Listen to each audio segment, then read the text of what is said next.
She was the Nazis' most feared spy, and she had a wooden leg. The room was dim. A single map of France lay spread out across the table. Nazi officers pointed at red circles, photos, and sketches. One photograph had a thick black X drawn through it. Underneath it, in German, the caption read, "The most dangerous Allied spy. She is the Limping Lady. Find her, eliminate her." This is not a fictional story. It's the real-life tale of Virginia Hall, a woman who defied disability, prejudice, and fear to fight a war no one expected her to survive. Virginia was born in 1906 in Baltimore, Maryland. She came from a wealthy family and had ambitions that, for a woman of that time, were considered outrageous. She wanted to work in diplomacy. She wanted to serve her country. But fate had something even bigger planned. While studying in Europe, she was adventurous, bold, curious, and brave. But tragedy struck during a hunting trip in Turkey. A misfire caused her left leg to be amputated below the knee. She was just in her 20s. Her diplomatic dreams were shattered. The U.S. Foreign Service rejected her outright because of her disability. But Virginia didn't sit back in sorrow. She named her wooden leg Cuthbert and carried on with a strange sense of humor and even stronger resolve. When war broke out in Europe, she was already in France.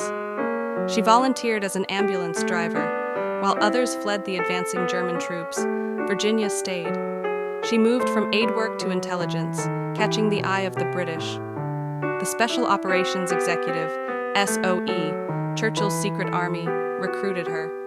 They trained her in espionage, radios, sabotage, disguise, and survival. She learned to kill a man silently. She learned to vanish.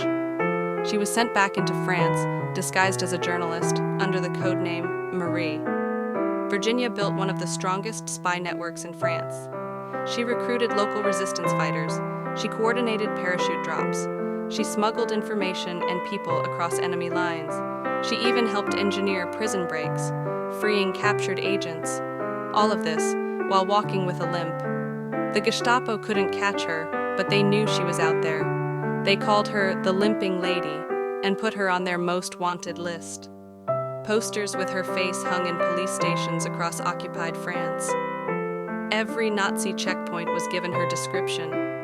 She came terrifyingly close to capture. Once in Lyon, she had to flee on foot through snow-covered mountains, across the Pyrenees into Spain, a journey of nearly 80 miles. With a prosthetic leg, no one believed she'd survive it, but she did, and even that wasn't the end. She came back, not once, but twice. When the U.S. joined the war, she switched agencies, joining the OSS, the predecessor to the CIA. Now working under a new identity, she returned to France, disguised as an elderly peasant woman. She dyed her hair gray, filed down her teeth, and walked with a cane. No one suspected that this old woman leading a herd of goats was one of the most lethal agents in Europe. She helped sabotage train lines, attack German convoys, and supply hundreds of resistance fighters. Her radio transmissions guided Allied forces ahead of the D-Day invasion. She turned villages into bases of operations, all under the noses of the Nazis. When the war ended, her work remained classified. She wasn't celebrated in headlines. She didn't ask for praise. But she had changed the course of history. In 1945, Virginia Hall was awarded the Distinguished Service Cross, the second highest military honor in the U.S., and the only one given to a civilian woman during World War II. Even then, she remained humble. "I was just doing my job," she said.